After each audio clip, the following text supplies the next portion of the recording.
Rasa jijik melihat tubuh yang sudah mulai membusuk, bau bangkai yang sangat menyengat udah gak mereka pikirkan lagi. Di dalam hati mereka cuman berniat untuk menolong sahabat mereka Febri, dan ternyata ketika papan yang ada di atas kuburan itu, ya, kalau orang Jambi bilang papan dako, dibuka satu persatu, ternyata memang benar.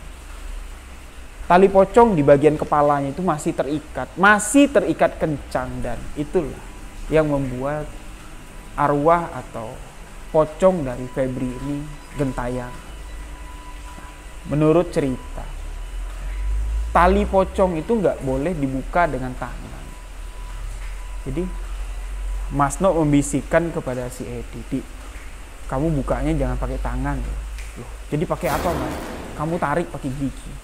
Assalamualaikum warahmatullahi wabarakatuh. Untuk sahabat-sahabat yang sudah menunggu giveaway teaser sebuah kisah misteri, saya sudah menyediakan 10 teaser untuk dibagikan kepada sahabat-sahabat semuanya. Caranya gampang banget. Sahabat-sahabat yang belum mensubscribe channel YouTube Rio Wijaya, sahabat-sahabat subscribe dan aktifkan notifikasi loncengnya. Karena di setiap video sebuah kisah misteri menuju 100.000 subscriber, selalu ada giveaway untuk sahabat-sahabat semua. Dan jangan lupa subscribe juga channel YouTube Rahayu Fajri. Dan untuk sahabat-sahabat juga harus memfollow akun Instagram Rio.Wijaya91. Untuk sahabat-sahabat yang menuliskan komentar semenarik mungkin tentang pembahasan video sebuah kisah misteri yang saya ceritakan, sahabat-sahabat akan mendapatkan giveaway teaser sebuah kisah misteri. Dan jangan lupa cantumkan juga akun Instagram sahabat-sahabat semua. Yang beruntung nanti akan langsung saya DM ke Instagram. Dan untuk spesial giveaway di 100.000 subscriber, saya akan memberikan satu spesial giveaway, satu hadiah spesial untuk sahabat-sahabat semua, dan 10 teaser lagi untuk sahabat sebuah kisah misteri. Jadi jangan lupa aktifkan notifikasi loncengnya, karena setiap video sebuah kisah misteri akan ada giveaway. Dan untuk giveaway 10 teaser yang pertama ini akan diundi di tanggal 31 Juli 2021. Jadi untuk sahabat-sahabat, tuliskan komentar semenarik mungkin tentang kisah yang saya ceritakan di video sebuah kisah misteri.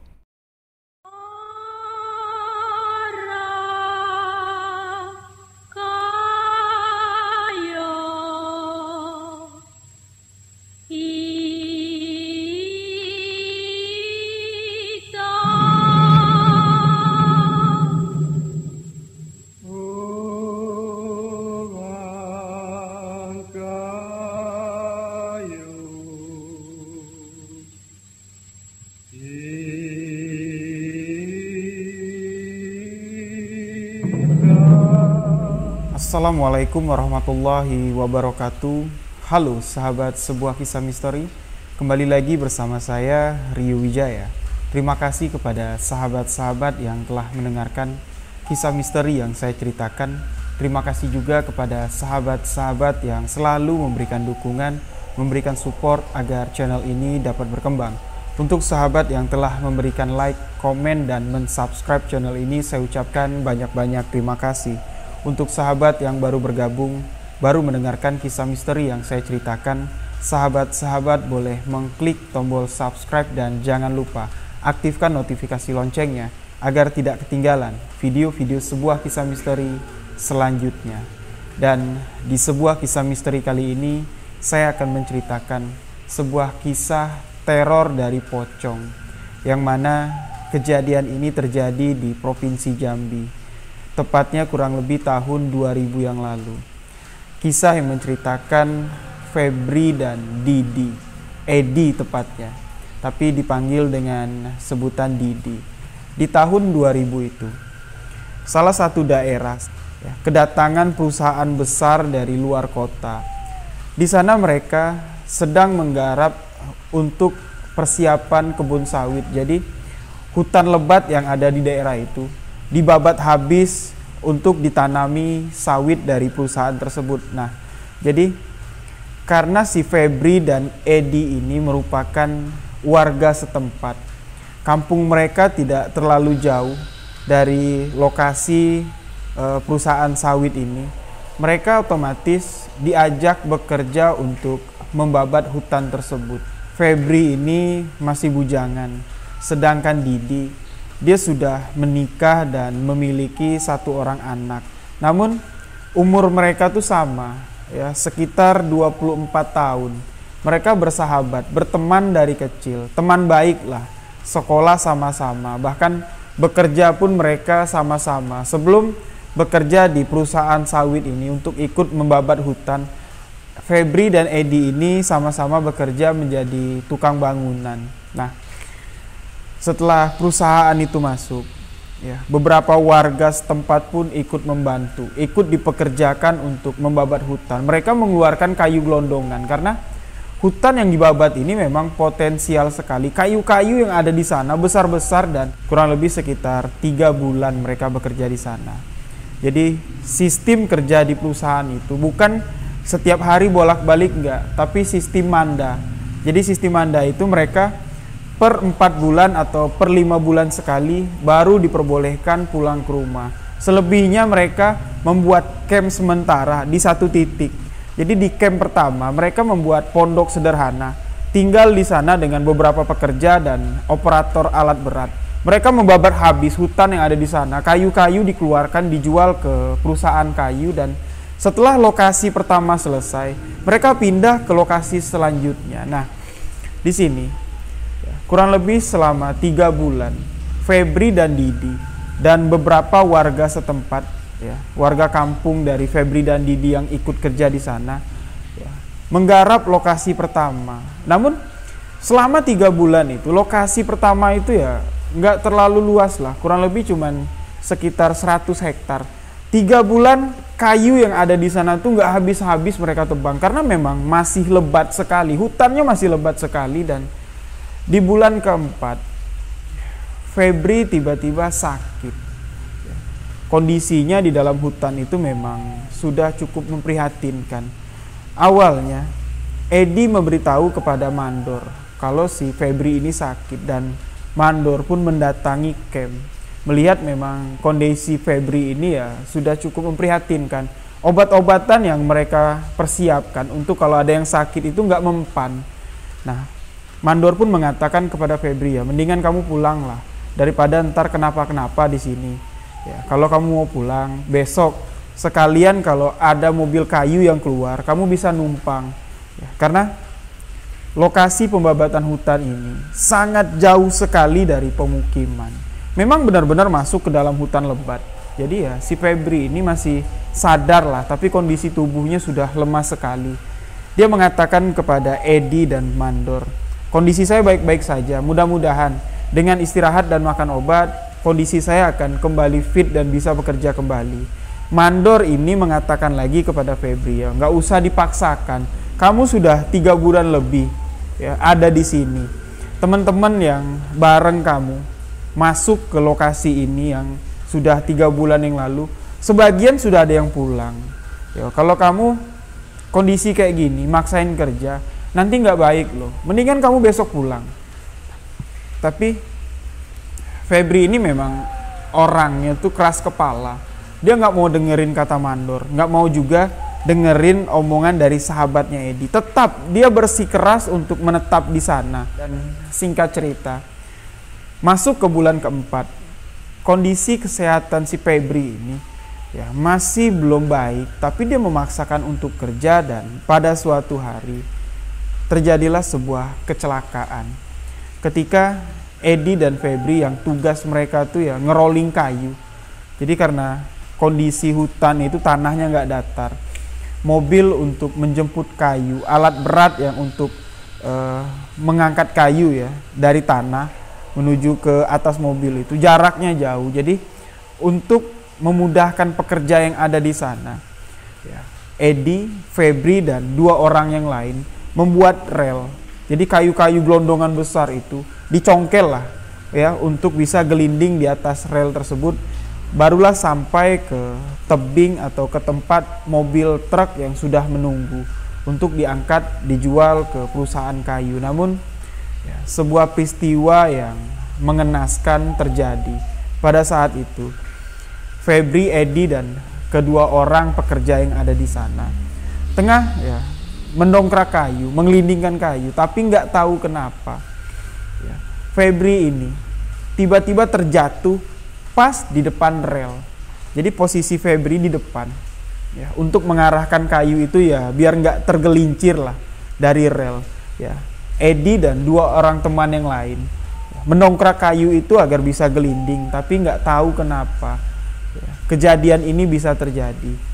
3 orang temannya ini, termasuk Edi ini, mendongkrak kayu tersebut, namun nggak tahu si Febri ini pingsan pas di depan rel. Jadi ketika kayu itu digelindingkan, otomatis tubuh dari si Febri ini terhimpit kayu dan Febri meninggal dunia di lokasi dengan luka yang cukup mengerikan. Bagian kepala sampingnya ini seperti remuk, dan bagian tubuh sebelahnya ini tangannya itu udah kayak kelihatan hancur. Karena kayu yang menimpa tubuh si Febri ini ukuran kayunya sangat besar sekali. Dengan kejadian itu, seluruh aktivitas di dalam hutan dihentikan. Mandor datang dengan beberapa petinggi dari perusahaan itu untuk melihat jenazah dari si Febri. Mereka pun menyuruh Edi untuk ikut mengantarkan jenazah pulang ke kampungnya, karena orang-orang yang ada di sana tuh tahu kalau si Edi ini teman dekat dari Febri. Nah, Edi yang nggak habis pikir kenapa bisa terjadi hal seperti itu dia langsung pulang dengan mobil yang disediakan oleh perusahaan, dengan Febri yang sudah tidak bernyawa lagi. Dia mengantarkan Febri pulang ke rumah. Setelah sampai di rumah, kedua orang tua Febri pun menangis sejadi-jadinya karena anak pertama, anak laki-laki satu-satunya, meninggal dengan cara seperti itu otomatis orang tua mana yang gak sedih. Edi mengatakan si Febri ini bertahan di dalam hutan itu karena dia menjadi tulang punggung keluarganya. Dia gak mau kehilangan pekerjaan ini karena hasil mereka bekerja di perusahaan kayu itu cukup besar, cukuplah untuk menghidupi keluarga. Jadi setelah sampai di rumah duka, jenazah pun dimandikan. Pada saat itu hari sudah mulai sore. Namun pihak keluarga bersikeras untuk memakamkan Febri pada sore hari itu juga, karena dengan kondisi luka yang sangat parah. Dari bagian kepala Febri ini sama sekali darahnya tidak bisa berhenti. Edi melihatnya cukup mengerikan. Dia nggak nyangkal kalau sahabatnya bisa meninggal dengan cara yang mengenaskan sekali. Jadi pada sore hari itu menjelang maghrib, jenazah pun diturunkan ke liang lahat. Namun memang sebelum jenazah diturunkan ke liang lahat, beberapa kejanggalan terjadi. Edi yang melihat kalau jenazah Febri ini tidak umum lah, tidak seperti jenazah-jenazah pada umumnya.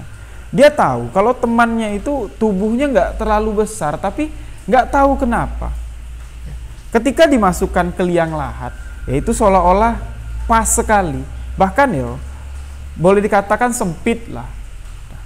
Tapi orang-orang nggak memikirkan hal yang aneh karena hari sudah mulai sore, hampir maghrib pada saat itu.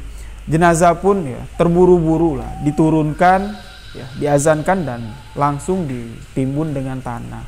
Nah, jadi setelah prosesi pemakaman dari si Febri, Edi ini langsung pulang ke camp karena mobil yang mereka bawa ini besok pagi harus digunakan lagi untuk operasional yang ada di dalam hutan. Karena jarak dari kampung mereka menuju ke camp atau ke dalam hutan tempat mereka bekerja kurang lebih sekitar 2,5 jam, hampir 3 jam lah perjalanan baru sampai ke lokasi tersebut. Di dalam mobil itu cuma ada 3 orang, Edi, sopir, dan salah satu teman mereka bekerja yang ikut mendongkrak kayu yang menimpa tubuh almarhum Febri, ikut mengantarkan jenazah.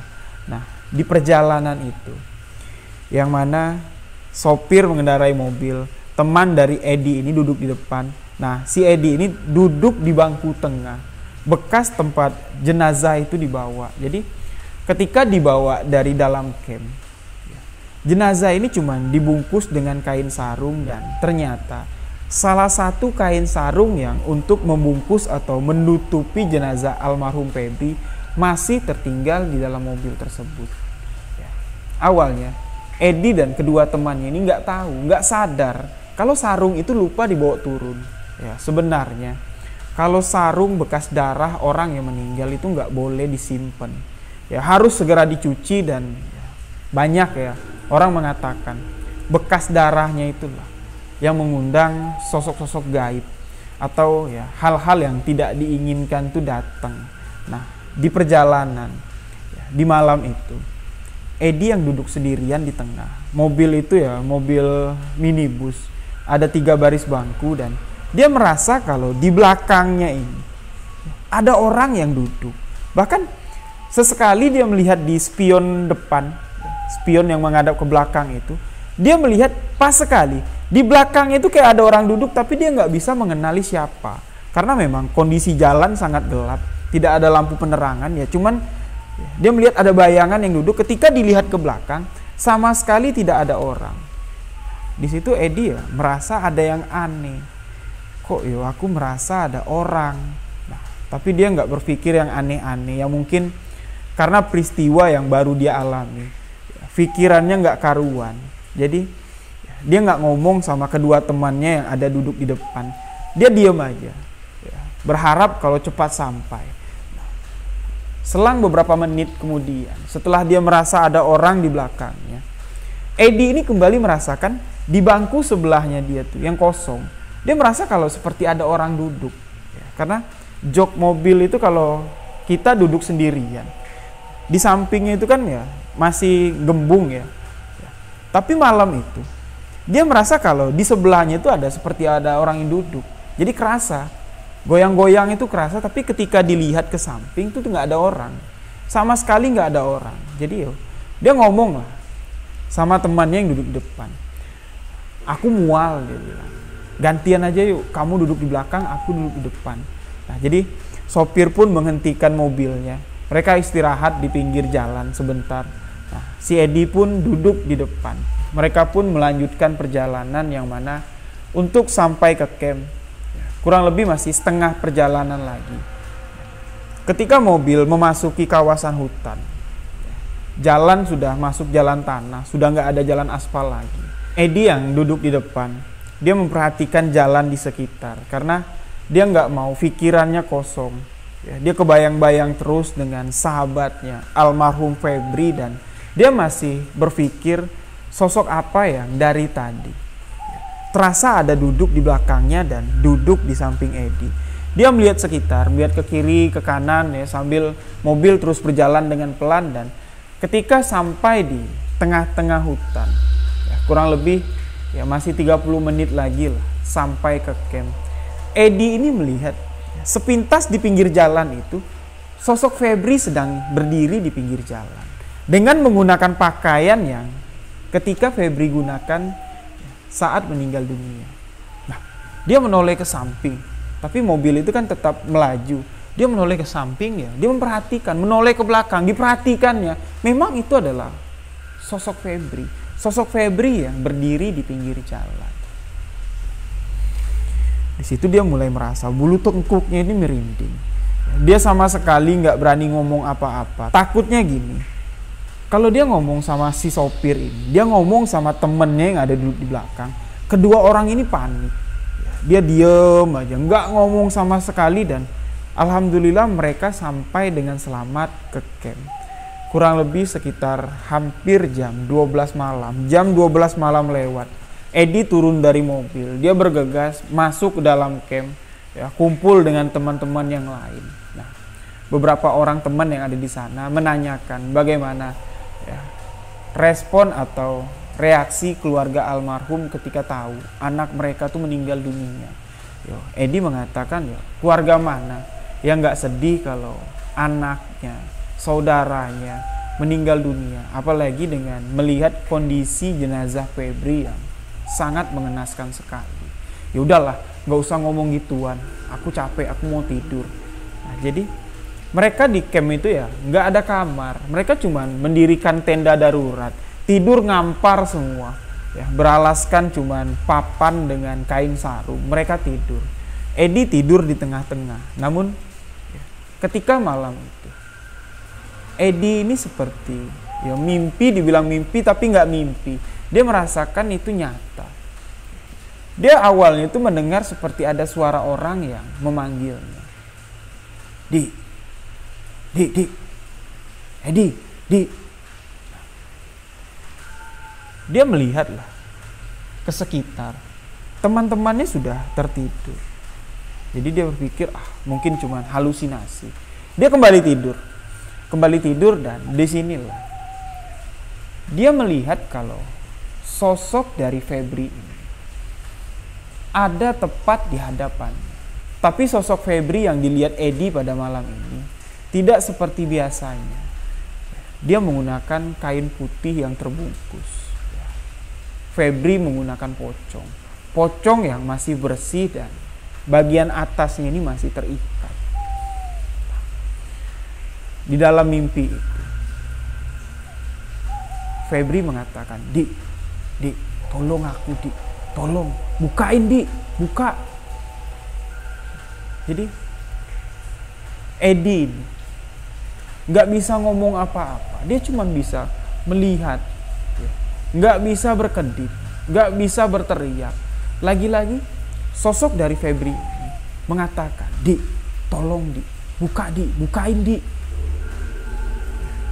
Lalu di situ Edi pun terbangun dari tidurnya.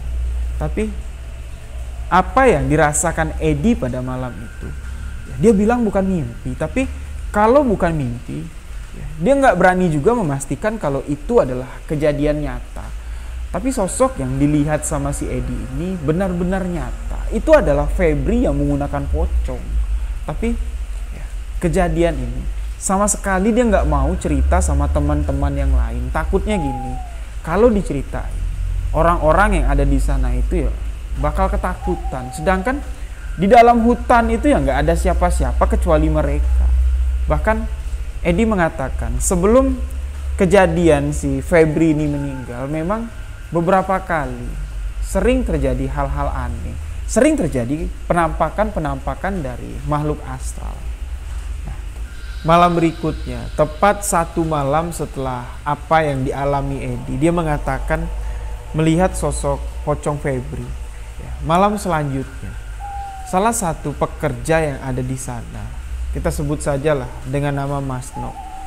Mas Nok menceritakan pada malam itu, nggak tahu kenapa dia nggak bisa tidur.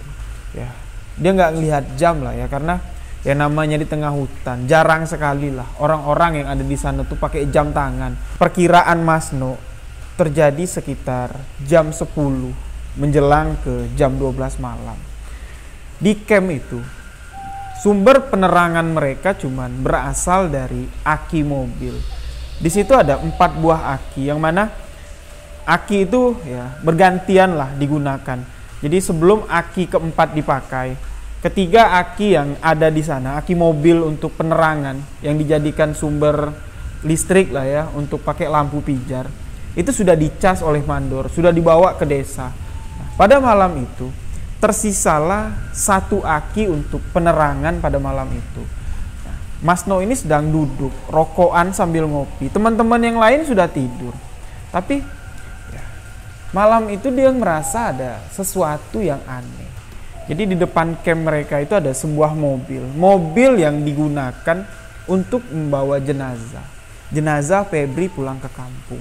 Dia duduk menghadap mobil itu, sedangkan lampu yang digunakan untuk penerangan di dalam camp itu, yang diambil dayanya atau listriknya dari aki mobil itu sudah kedap-kedip, kadang hidup, kadang mati, menandakan kalau aki mobil itu sudah mau habis. Mas Nok berpikir seperti ini, ini bentar lagi lampu mati, gelap, aku belum bisa tidur, sialan dia bilang. Jadi dia ngopi sambil rokokan, sambil natapin mobil yang ada di depannya. Kondisi lampu yang ada dalam camp itu kedap-kedip. Dia melihat sekilas, di bangku belakang terlihat seperti ada sosok putih yang sedang duduk di dalam mobil. Dia melihat itu apa ya? Kalau bayangan, bayangan dari mana? Nggak mungkin lah. Di luar gelap, bayangan dari mana yang masuk? Tapi dia jelas sekali, ketika lampu itu mati, ya, lampu di camp itu mati, nyala lagi, mati lagi, nyala lagi. Dia melihat jelas kalau di dalam mobil ada orang duduk. Jadi dia penasaran, dia jalan mendekati mobil itu dan lampu di dalam camp itu mati. Dia panik, tapi dia udah deket dengan mobil itu.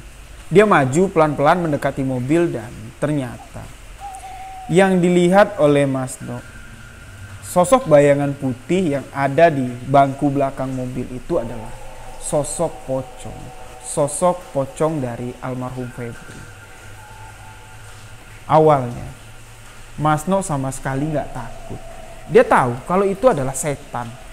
Ini setan mau ngerjain. Jadi dia semakin penasaran, mendekati kaca samping mobil tersebut untuk melihat lebih dekat lagi sosok pocong yang ada di dalam mobil itu. Dia mau memastikan gimana sih bentuk wajah pocong itu gimana. Jadi dia berjalan pelan-pelan dekatin mobil dan dia mengintip.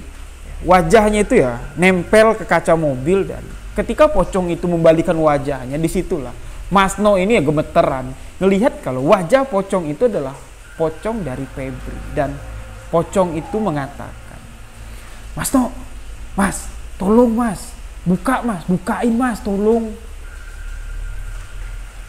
Mas No yang awalnya sama sekali nggak takut dia tahu kalau itu pocong, tapi setelah pocong itu memanggil namanya, meminta tolong, minta dibukain, dia langsung lari ke camp. Jadi camp itu kan sudah mati lampunya, teman-temannya pada tidur, bersusun tidur ya di lantai di atas papan itu.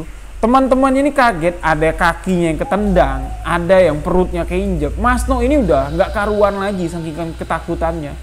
Teman-teman bangun karena sama sekali nggak ada penerangan lagi. Mereka panik. Mas, ada apa Mas? Ada apa? Wis, aku nemu pocong Febri, dia bilang. Nah, jadi Edi yang juga terbangun, dia kaget, loh, kok Mas No tahu Febri jadi pocong? Nah, jadi teman-temannya ini kumpul lah, mereka bangun dan beberapa orang menyalakan api unggun karena kalau nggak ada api unggun di tengah hutan itu ya sangat gelap sekali, membuat keadaan semakin mencekam. Jadi beberapa orang menyalakan api unggun dan Mas No ini mulai menceritakan kronologinya. Dia melihat pocong Febri di dalam mobil.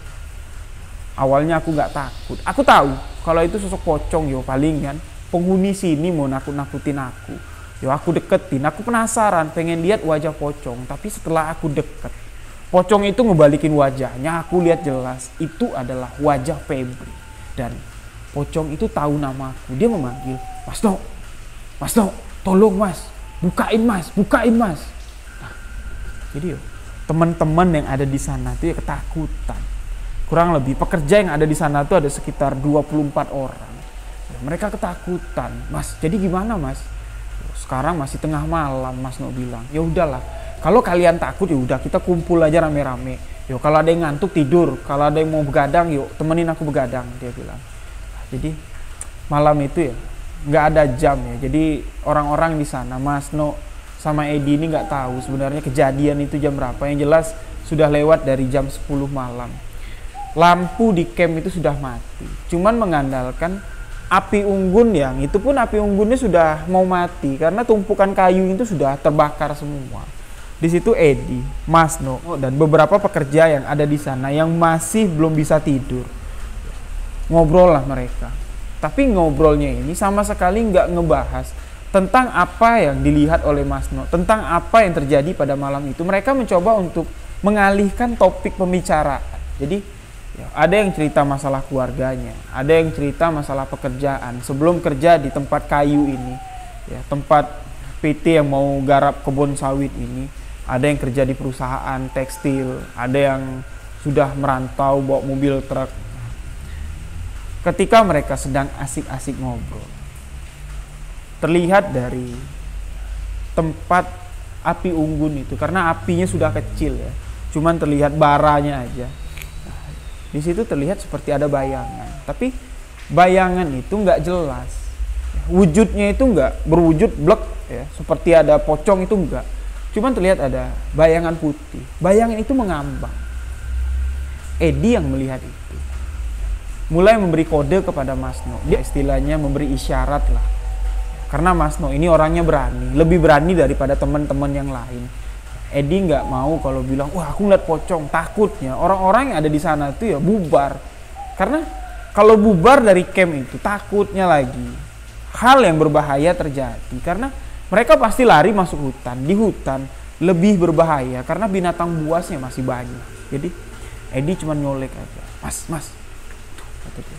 Jadi Mas No ini ngelihat kaget, wajahnya langsung berubah. Tapi teman-teman yang lain yang ada di sana tuh tahu kalau ya si Edi ini ngasih kode tuh kode nggak bener, dia bilang. Dan mereka melihat dari wajah Mas No terlihat pucat seperti ketakutan lah, melihat ke arah api unggun. Dan mereka pun memperhatikan di daerah situ, di sekitaran api unggun itu. Dan semua orang yang ada di sana melihat kalau ada pocong yang sedang mengambang. Lagi-lagi pocong itu berteriak minta tolong. Mas, Mas No, tolong aku mas, bukain mas. Jadi orang-orang yang ada di sana tuh ya panik sekali. Mereka ada yang teriak, ada yang minta tolong, ada yang baca salawat, ada yang baca ayat kursi. Tapi pocong itu semakin mendekat, ya, teriakannya semakin kencang, minta tolong. Jadi Mas No ini sama Edi ini, dia tuh bingung. Jadi apa yang diminta tolong sama pocong ini? Tapi kejadian ini nggak berlangsung lama. Setelah pocong itu mencoba mendekati mereka, karena salah satu dari orang yang ada di sana, pekerja yang ada di sana tuh ya, membaca ayat kursi dengan teriak ya, dengan lantang. Sosok itu pun menghilang secara tiba-tiba. Nah, keesokan hari 24 pekerja yang ada di camp itu ya, mau minta keluar sama mandor. Dia mengatakan, "Yo, kami nggak kerasan di sini, Pak. Kami takut." Takut kenapa, kata si mandor. Febri, Pak. Febri datang. Kalian jangan ngawur. Loh, nggak mungkin lah, Pak. Kalau cuman saya sendiri, Mas No mengatakan seperti itu ya. Kalau cuman saya sendiri ya, yang melihat sosok penampakan dari pocong Febri, ya bolehlah Bapak bilang saya ngada-ngada. Ini Pak, kami semua yang ada di sini tuh melihat Febri berteriak minta tolong. Jadi ya, kembalilah ya, Mas No ini menceritakan kejadiannya kalau awalnya itu dia melihat pocong itu bermula dari dalam mobil. Nah, mandor bilang, mobil yang mana itu Pak? Mobil yang itu, dia bilang. Ya, ternyata mobil yang digunakan untuk mengantar jenazah dari almarhum Febri. Dan Pak Mandor pun langsung mengecek, membuka semua bagian mobil itu, membuka pintu, mengecek. Dan ternyata di bagian belakang, di jok bagian belakang di dekat bagasi, di situ masih ada kain sarung yang darahnya itu sudah keras. Dan Pak Mandor bilang, ini kain sarung siapa? Nah, disitulah Edi tuh kaget. Loh, itu kain sarung saya Pak. Loh, kok ada di sini? Ini kan bekas darah, dia bilang. Darah siapa? Barulah Edi ini ingat kalau kain sarung itu lupa dia turunkan ketika menurunkan jenazah dari Febri.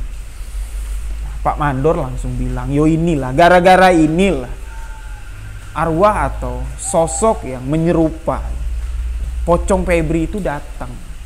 Gara-gara ini, karena ini darahnya Febri. Kalau kita simpen bekas darahnya itu ya nggak baik sekali. Seharusnya kalau nggak dicuci ya dikubur. Jadi si Edi minta maaf Pak, saya lupa sekali karena ya, setelah menurunkan jenazah perasaan saya itu udah nggak karuan-karuan lagi. Dan Pak Mandor pun bilang, ya udahlah, sekarang kain ini kamu tanam. Edi pun langsung mengambil kain sarung yang ada bekas darahnya itu yang udah kering, langsung digali tanah dan dikubur. Jadi Mandor bilang, mudah-mudahan karena kain sarung itu sudah kita kubur, mudah-mudahan sosok yang kalian lihat, sosok pocong yang menyerupai almarhum Febri ini nggak akan mengganggu kita lagi di sini. Nah, jadi ya, pekerja yang ada di sana pun agak sedikit tenang lah, karena mereka tahu sumbernya itu ada dari kain sarung yang ada darah almarhum Febrinya ini. Mereka pun nggak was-was lagi lah. Mereka berharap malam ini pocong itu nggak muncul lagi. Jadi setelah mereka melakukan aktivitas seperti biasa, menjelang maghrib mereka udah kumpul di camp. Ada yang mandi, ada yang tugasnya buat makan malam tuh udah bekerja seperti biasanya lah. Tapi di sini Edi dengan Mas No, ya, karena mereka mengalami peristiwa yang cukup mengerikan lah. Ya, Edi merasa kalau di dalam mimpinya, ya, dan juga dia mengatakan ya kalau dibilang mimpi nggak mimpi lah, dia bilang nyata, dia bilang ya, bertemu dengan sosok Febri. Dia minta tolong bukakan, tapi nggak tahu apa yang minta dibukakan. Dan Mas No juga seperti itu. Bahkan jelas sekali kalau Mas No ini dalam kondisi dia masih sadar, masih terjaga, melihat jelas sosok itu berada di dalam mobil. Jadi dua orang ini masih parno, masih ketakutan. Pada malam itu Mas No dan Edi memilih tidur deketan di tengah-tengah teman-teman yang sedang tidur. Dan memang malam itu sosok pocong yang menyerupai Febri ini nggak muncul lagi, tapi Edi lagi-lagi ya, bermimpi yang aneh. Di dalam mimpinya dia didatangi lagi dengan sosok yang menyerupai almarhum Febri dengan wajah yang sudah hancur. Karena Edi mengatakan malam itu malam kelima almarhum meninggal dunia. Wajahnya udah nggak karuan lagi, dia bilang.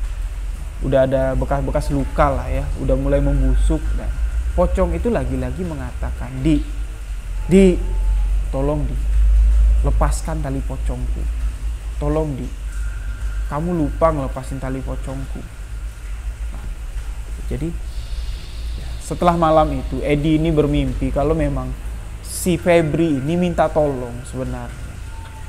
Dia mendatangi Mas No, dia mendatangi Febri karena kedua orang ini dekatlah dengan almarhum.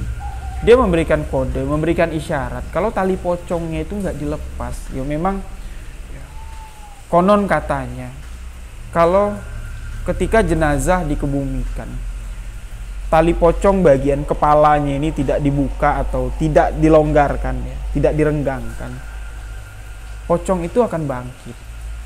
Alasannya kenapa tuh Allahu a'lam. Apakah itu perbuatan jin, apakah itu perbuatan korinnya, itu Allahu a'lam lah. Ya, tapi menurut cerita seperti itu, dan Edi menceritakan kepada Mas No, Mas, ternyata Febri itu ngedatengin kita, dia minta tolong. Minta tolong apa, Di? Dia minta tolong lepasin tali pocongnya. Loh, kamu yang datang ke pemakaman dari Febri, memang kamu nggak ngelihat kalau tali pocongnya itu dibuka sama keluarganya? Enggak, Mas, aku nggak ikut masuk ke dalam liang lahat. Tapi begitu jenazah Febri ini diturunkan ke liang lahat, aku melihat sebuah keanehan. Anehnya apa, Di? Aku tahu, Mas, ukuran dari tubuh Febri itu ya nggak tinggi-tinggi banget kan lah ya. Di mobil pun ya jenazah itu aku pangku. Tapi ketika diturunkan ke liang lahat, seolah-olah tubuh dari Febri ini ya, memanjang. Jadi hampir nggak muat lah lubang kuburannya itu. Dan ya, saya ngelihat orang-orang yang ada di sana tuh panik lihat kejadian itu ya. Mereka langsung cepat-cepat azan, cepat-cepat masang papan dan nimbun tanah. Saya pun nggak memperhatikan kalau tali pocongnya itu dibuka apa enggak. Loh, kamu, sahabat kamu meninggal loh, kamu nggak memperhatikan. Ya nggak baik. Kalau memang tali pocongnya nggak dibuka, ya wajar. Dia datang ke sini tuh wajar. Jadi gimana, Mas? Yuk, kita pamit aja lah sama mandor. Kita pulang ke rumah almarhum, kita tanyain sama keluarganya. Takutnya memang benar keluarganya ini lupa ngelepas tali pocong almarhum. Jadi pagi harinya Pak Mandor kembali datang untuk mengawasi pekerja. Mas No sama si Edi ini langsung ngadap, menceritakan kalau mereka pengen ke desa, pengen pulang ke rumahnya almarhum Febri. Yo, kenapa? Yo, kami pengen buka tali pocong, Pak. Oh, sampean ngomong sembarangan lah. Yo bener, Pak. Tadi malam nih Edi didatengin lagi sama Febri. Ternyata Febri itu datang ke sini bukan buat nakut-nakutin. Dia minta tolong, Pak. Tali pocongnya lupa dilepas. Loh, kamu gimana, Di? Lagi-lagi nih si Edi yang disalahin. Kamu gimana, Di? Kamu yang saya suruh antar ke sana, yo. Seharusnya kamu perhatiin. Kasihan arwah yang meninggal kalau tali pocongnya itu nggak dibuka. Jadi Pak Mandor sedikit menceritakan kalau tali pocong itu nggak dibuka, memang arwah yang ada di dalam kuburan itu atau orang yang meninggal itu ya, merasa kesakitan, dia bilang, karena dia nggak bisa mencium tanah seutuhnya. Karena gimana lah kalau kamu tidur keikat, ya kayak gitulah rasanya, kebelit semua badan kamu, nggak nyaman. Menurut cerita Pak Mandor seperti itu, dan mereka pun langsung pergi. Diantar sama Pak Mandor, sampailah ke desa dan ke rumah almarhum Febri. Ketika di rumah, Mas No ini orangnya kan belak-belakan, ya, agak-agak bocor lah. Dia langsung menanyakan kepada ibu almarhum Febri, "Bu, maaf Bu, saya minta maaf sebelumnya. Saya mau nanya, waktu pemakaman almarhum Febri, Ibu ingat gak? Tali pocong Febri dibuka apa enggak?" Ibunya Febri pun kaget, "Loh, kamu ngomong apa?" Maaf ya Bu, maaf, amit-amit Bu. Bukannya saya mau jelek-jelekin Febri. Febri teman kami kenal, dia orangnya baik. Kami di camp beberapa malam ini melihat ada pocong, penampakan pocong menyerupai wajah almarhum Febri, dan ibu dari Febri pun kaget. Wah, nggak mungkin lah anakku sampai ke sana. Kalau memang dia mau ngantuk, kalau memang dia mati penasaran, kami di rumah inilah yang didatangin, ya keluarganya. Kok ngapain sampean yang didatengin? Ya jangan ngada-ngada lah. Di sini Edi ikutlah ngomong, karena dia juga mengalami, bahkan dia yang tahu kalau tali pocong itu nggak dibuka. Karena di dalam mimpi Febri itu jelas-jelas pocong yang menyerupai wajah Febri itu jelas-jelas mengatakan, "Di, tolong bukain tali pocongku." Jadi dijelaskan sama si Edi.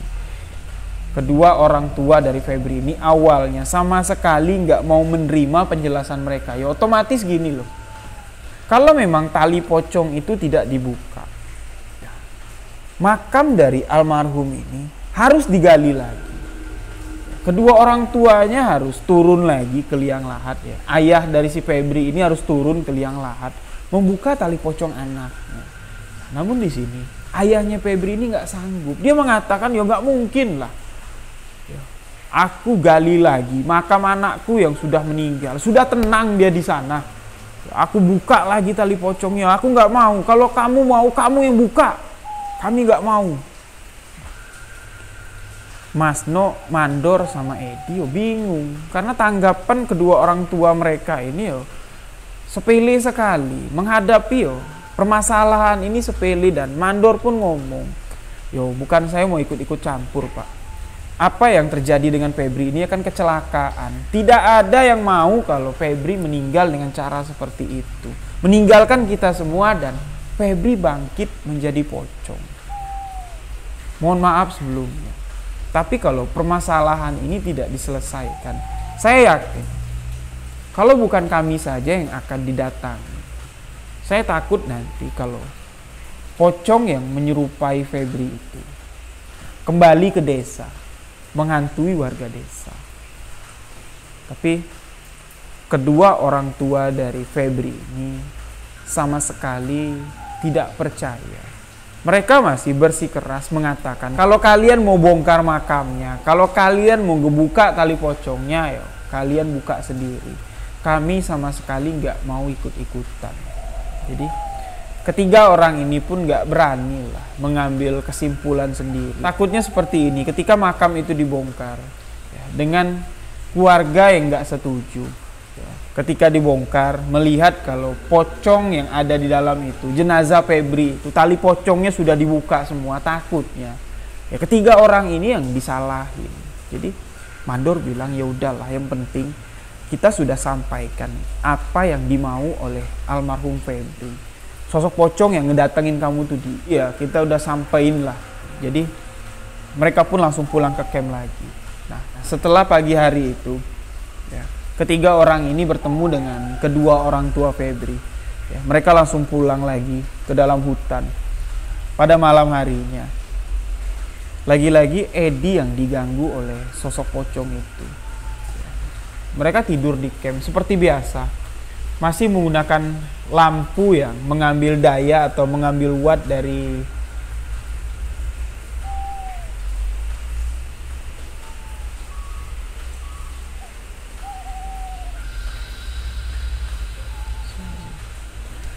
jadi masih menggunakan lampu yang mengambil watt atau mengambil daya dari aki mobil.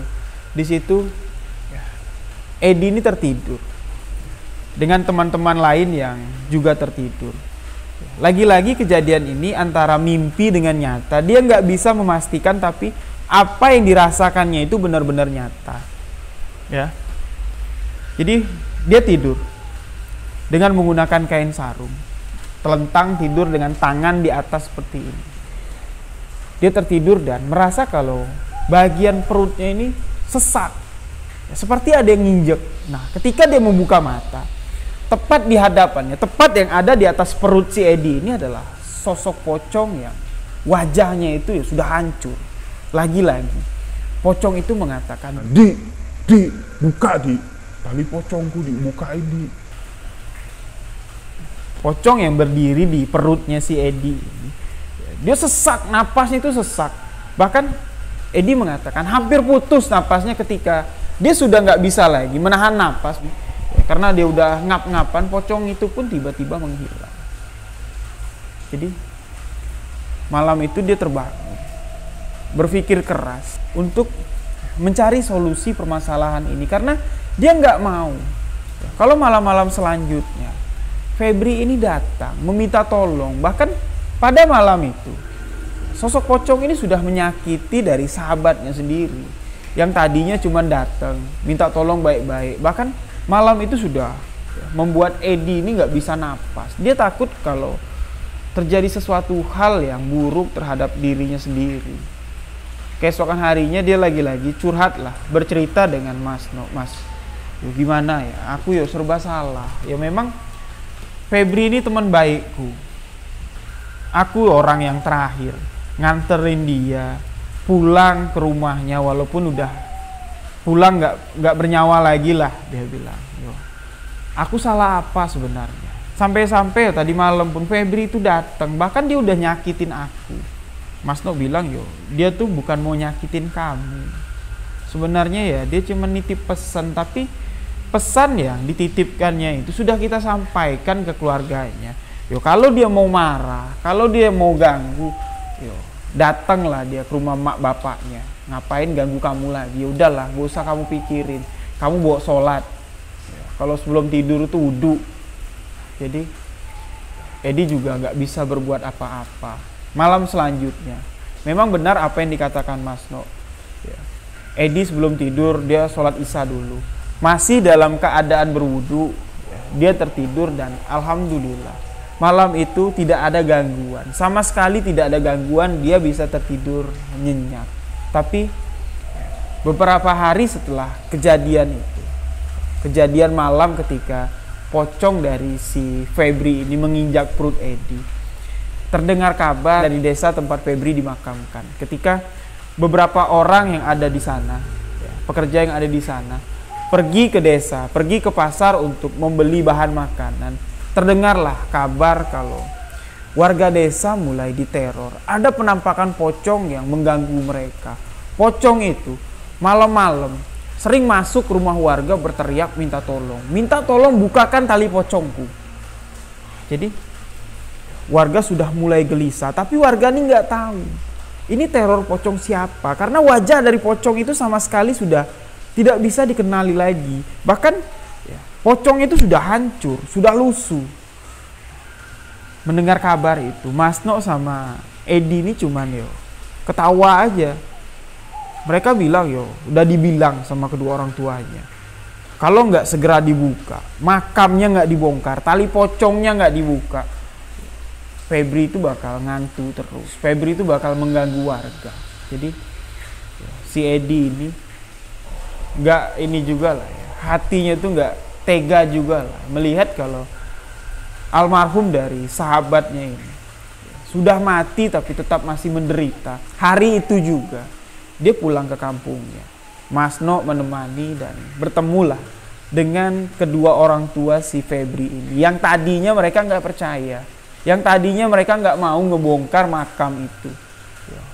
Setelah mereka bertemu, kedua orang tua Febri pun barulah kepalanya menunduk, air mata menetes, menyesal, minta maaf kepada si Edi dan Mas No. Karena ketika mereka datang pertama kali kemarin, mereka dibilang fitnah, mengada-ngada, dan ternyata Febri pun sudah datang menemui kedua orang tuanya, menghantui kedua orang tuanya sendiri, berteriak, "Mak, tolong mak, tali pocongku buka mak, tolong mak, sakit mak, tolong mak." 2 malam berturut-turut sosok itu datang, bukan di dalam mimpi, nyata dia datang dengan kondisi sangat menyedihkan sekali. Nah, kondisi Febri sangat menyedihkan sekali. Sekarang ibu minta tolong sama kalian. Kalau ibu ceritakan dengan warga, kami malu. Karena bukan rumah kami saja yang didatangi, rumah-rumah tetangga yang ada di sini.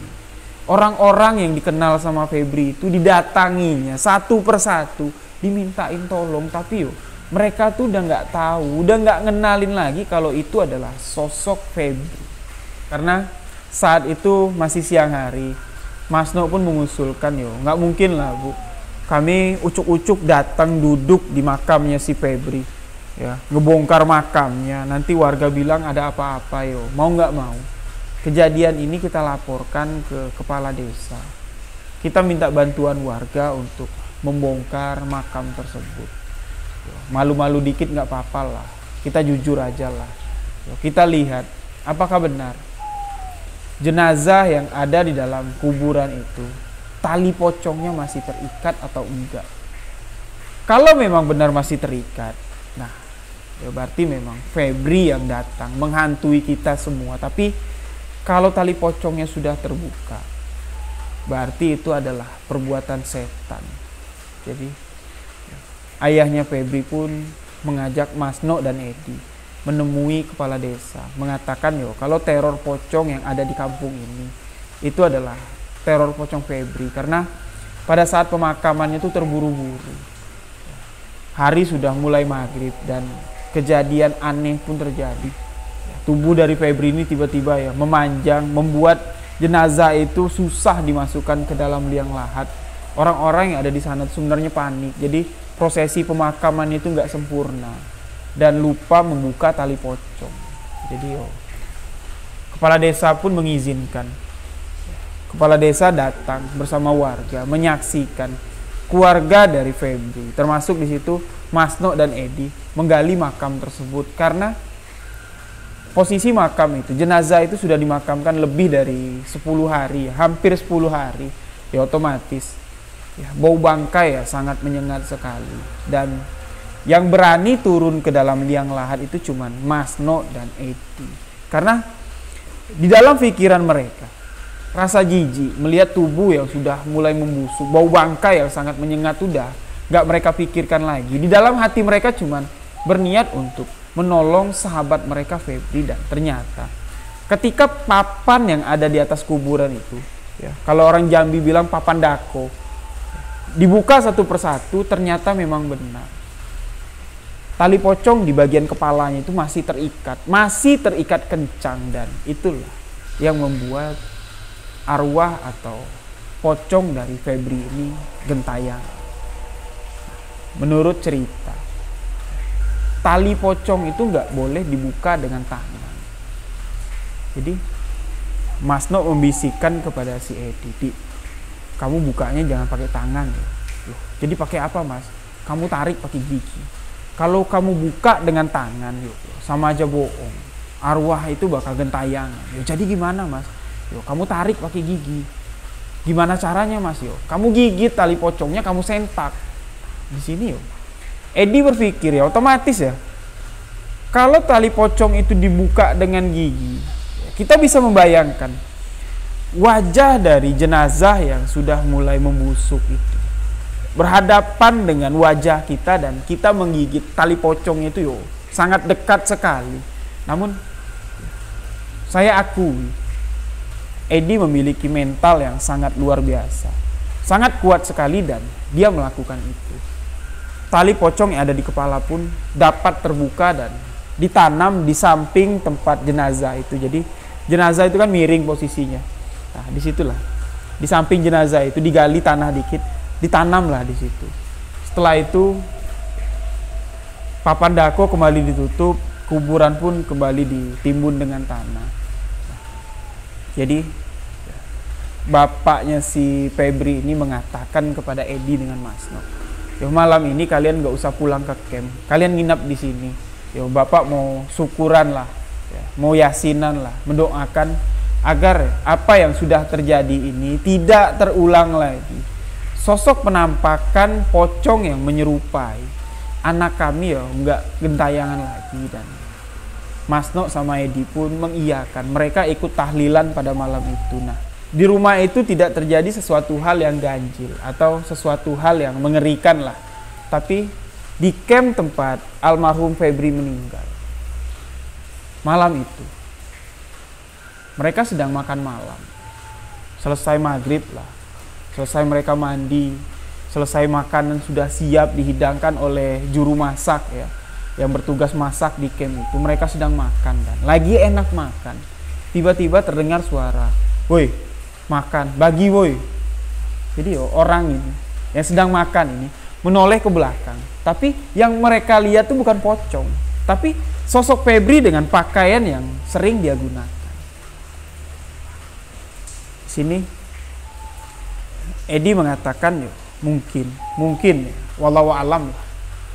Itu adalah pertanda kalau apa yang selama ini menyiksa almarhum ketika pertama kali dimakamkan sampai hari di mana tali pocongnya itu dibuka, dia sangat tersiksa.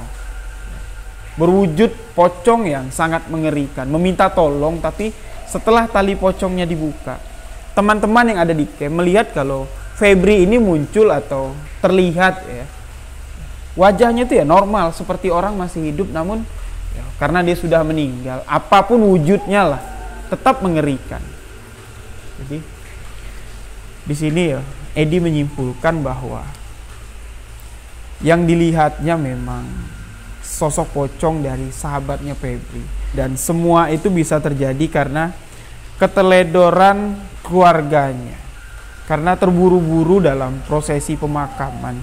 Jadi lupa untuk membuka tali pocong. Nah, demikianlah sebuah kisah misteri yang saya bagikan kali ini, yang mana kisah ini terjadi di Jambi di sekitar tahun 2000 yang lalu.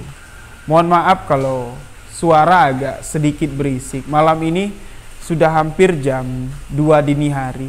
Saya menceritakan kisah ini dan beberapa kali sekelibat saya melihat ada bayangan yang lewat, dan set yang ada di belakang ini ya set dadakan karena rumah kami ini hari Minggu akan digunakan untuk acara hajatan. Jadi tetangga sebelah anaknya ada yang hajatan lah. Jadi hari Minggu rumah kami diminta untuk ya, ibu-ibu ngumpul lah, acara yasinan. Mau nggak mau lah ya, setting tempat biasa saya gunakan untuk menceritakan sebuah kisah misteri sementara dibongkar dulu. Tapi insya Allah di video selanjutnya akan kembali ke setting awal, dan mohon maaf jika ada salah-salah kata, salah-salah ucap dalam penyampaian kisah yang saya bagikan kali ini. Jangan lupa di video ini tetap ada giveaway, dan giveaway akan diundi di tanggal 31 Juli 2021. Saya Rio Wijaya mengucapkan wabillahi taufik walhidayah. Wassalamualaikum warahmatullahi wabarakatuh. Salam sebuah kisah misteri.